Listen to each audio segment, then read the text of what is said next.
Eto, gutom. Parang sarap nga ng hopya ngayon eh. Kaso, saan ako bibili? Hoy, may alam ako. Talaga? Oo, hope you like it. Hope I like it talaga. Ano? Saan yung sinasabi mong alam mo? Hope you like it nga ni. Ha? Hope you like it. Hopya siya na pinatamis gamit stevia instead of regular sugar. Tapos, sina-highlight dito yung mga Filipino flavors like ube, pandan, tsaka langka.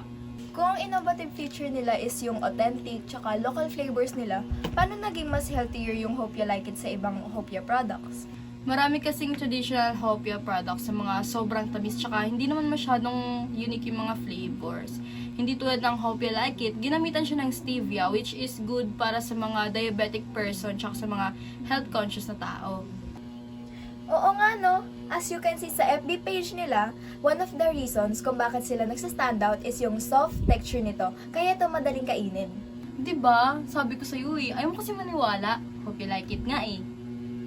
Mas maganda rin siguro kung mas moist pa siya, no? Tsaka eco-friendly para mas ma-attract pa yung mga customers na bumili. Tama ka dyan, girl. Kasi nga, ang Hope You Like It is more than just a snack. Yes, isa rin itong product na pinagsama-sama yung tradition, health, at creativity sa isang snack. So, Hope you like it!